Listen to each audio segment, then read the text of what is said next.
دے کر جا رہا, کیسے میرے دادا گزارا کریں. انہوں نے لیا, آدھا کمبل پھاڑ لیا, آدھا کمبل پھاڑ لیا. نوجوان باپ کہتا ہے بیٹا یہ دادا کا کمبل تم نے کیوں پھاڑ لیا؟ گھر چلتے گھر سے تمہیں اچھا کمبل, یہ کمبل کیوں پھاڑ لیا؟ کہا کہ ابو جان ایسا ہی رہنے دیجیے. کہا وہ دادا بولے بیٹا یہ سردی کا موسم ہے, تمہارے باپ نے جھوپڑی میں ڈال دیا ہے, یہ آدھا کمبل تم لے کر جا رہے ہو, میرے لال میں کیسے زندگی بسر کروں گا, اس سردی کے عالم میں کیسے رات گزاروں گا. بیٹا جو ہے وہی پوتا کہنے لگا دادا فکر کی بات نہیں ہے, پریشان کی بات نہیں ہے, تمہارا انتظام کر دیا جائے گا, آپ پریشان نہ ہو. جس کا کمبل لے کر چلا, نوجوان باپ کہنے لگا بیٹا یہ دادا سے کمبل لے کر کیوں آئے؟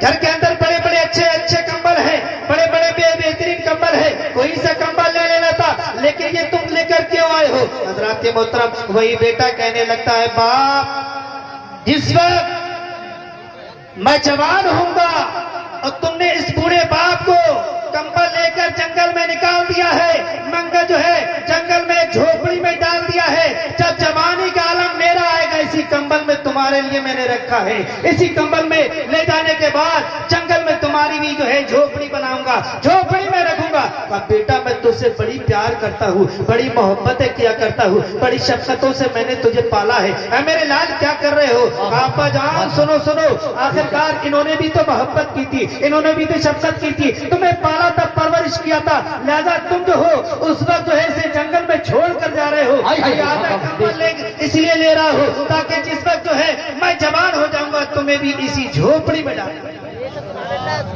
آپ کہنے لگا بیٹا میں اپنی غلطیوں کو, اپنے قصور کو اپنے والد محترم سے مانگتا ہوں, اے میرے والد محترم میرے قصور کو معاف کر دو, میرے گھر پر چلے جاؤ, ورنہ بدلہ لینے کے لیے بیٹا تیار ہے. لہذا حضرات محترم دیکھیے, آج تم کسی کے ساتھ میں غلط کرو گے تمہارے ساتھ میں بھی غلط ہوگا, تم اپنے والدین کی فرما اطاعت کرو گے تمہاری اولاد تمہارے قدموں میں جھکتی ہی نظر آئے گی, لہذا تم اپنے والدین کو نکالتے نظر آئے ہوگے اور اس کے بعد پریشان کرتے ہوئے نظر آؤ گے, تو پتہ یہ چلے گا تمہاری اولاد بھی تم کو پریشان کرے گی, تمہاری اولاد بھی مارتی ہی نظر آئے گی. اللہ اکبر. حضرات محترم دیکھیے حضرت علقمہ رضی اللہ تعالیٰ عنہ تو اپنے نبی کریم صلی اللہ علیہ وسلم کے زمانے میں سکرات کے عالم میں پہنچ کے نزا کا عالم ہونے والا ہے, اور اس کے بعد نزا کے عالم طاری ہونے والا ہے, یہاں تک کہ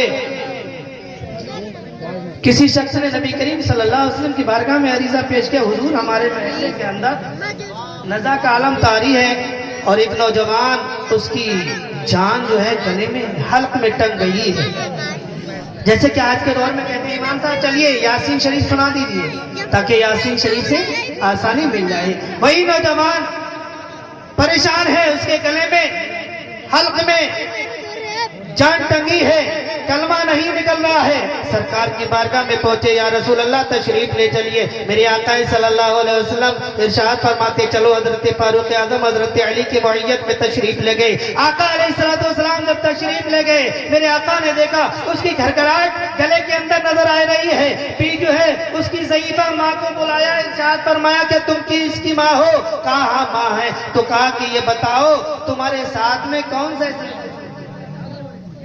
کون سی غلطی کی ہے؟ تو اس کے بعد میں وہی ضعیفہ کہنے لگی کہ حضور اس کو بڑی میں نے محنت سے پالا تھا, شفقتیں کی تھی, بڑی محبتیں کی تھی. جب جوان ہوا میں سوچ رہی تھی اس کی جوانی سے میں کچھ کمائی کھاؤں گی, لیکن جوانی کے عالم میں اس نے میری آنکھ میں ایسا گھونسا مارا, اس نے آنکھ نکال دی. اللہ اکبر. میرے آقا ارشاد فرماتے ہیں کہ تو اس کے قصور کو معاف کر دے.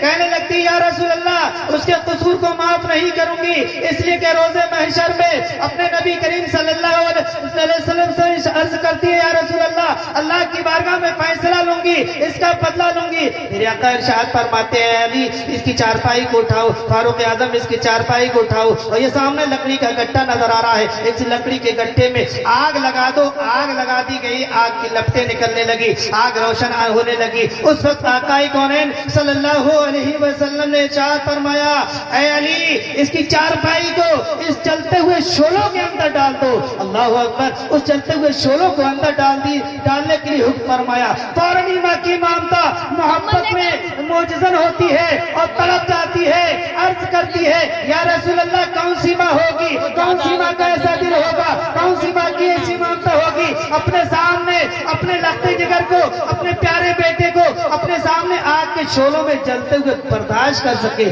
زندہ جلتے ہوئے برداشت کر سکے. یا رسول اللہ صلی اللہ علیہ وسلم میں برداشت نہیں کر سکتی ہوں. میرے آقا ارشاد فرماتے ہیں کہ اے ضعیفہ سنو, وہ تو ہے یہ تو دنیا کی آگ ہے. جب دنیا کی آگ کے سامنے اپنے بیٹے کو جہنم کی آگ میں جلتے ہوئے, دنیا کی آگ میں جلتے ہوئے برداشت نہیں کر سکتی ہو تو وہ تو جہنم کی آگ ہے, اس میں کیسے دیکھ سکتی ہو؟ اگر جہنم کی آگ سے بچانا ہے تو اس کے قصور کو معاف کر دو. حضرات محترم پتہ یہ چلا کہ اس نے قصور کے اس کے معاف کرو, معاف کرو. اپنے بیٹے کے قصور کو معاف کیا, اس کے بعد اس کی روح اب سے انسانی سے پرواز کر جاتی ہے. استغفر اللہ ربی من کل ذنب واتوب الیہ, لا الہ الا اللہ محمد رسول اللہ. حضرات وقت کی قلت ہے اور تمام حضرات